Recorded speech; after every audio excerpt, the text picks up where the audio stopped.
A few years before the end of the millennium, one Timothy Touchett sat in the main reading room of the New York Public Library's Fifth Avenue branch with a copy of Maxwell Perkins's Collected Letters before him.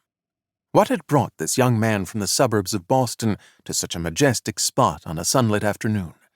Better yet, what had brought him to New York in the first place? Quite simply, his determination since childhood to become a celebrated novelist.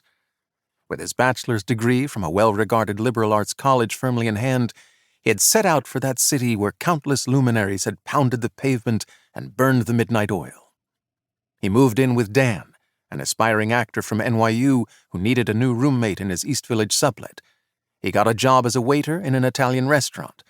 He bought composition books, pens, and paper for his typewriter, despite the fact that this story takes place more than a decade after the rise of the personal computer.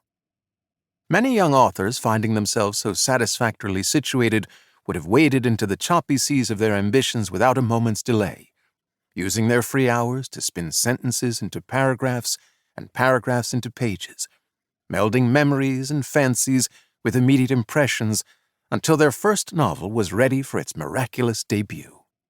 But having spent a few weeks tapping his pencil on the top of his desk, Timothy decided that before he began this endeavor in earnest, it behooved him to study the practices of his heroes. How did they approach their craft? Did they write in the morning or at night? Sober or intoxicated? Did they outline with care or allow their prose to unfurl before them like a red carpet before the procession of a king? All the finest composers and architects have studied the craftsmanship of the masters before setting out in search of their own inimitable style. Or so Timothy opined to Susie, the abstract expressionist from Oberlin who lived down the hall. But in sharing this sensible view, Timothy was not being completely honest with his neighbor. He was not being completely honest with himself. For what had caused Timothy to delay the start of his novel was not a desire to investigate methodologies, but a fear so dark and disturbing it could barely be acknowledged. The fear that he had no story to tell. Consider for a moment the lives of Timothy's heroes.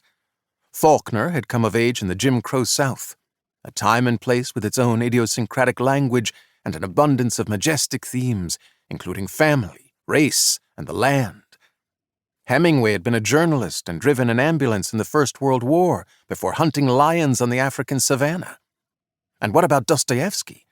He had been sent to Siberia for his views, not metaphorically, you understand. He had been put on a train and shipped to the actual Siberia, the one with the steppes and the snow.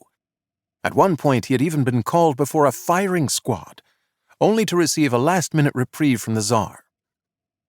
How could one expect to craft a novel of grace and significance when one's greatest inconveniences had included the mowing of lawns in spring, the raking of leaves in autumn, and the shoveling of snow in winter? Why, Timothy's parents hadn't even bothered to succumb to alcoholism or file for divorce. Oh, what crueler irony could there be than for the gods to infuse a young man with dreams of literary fame and then provide him with no experiences? But as I've noted, this was a secret that Timothy kept from everyone, including himself.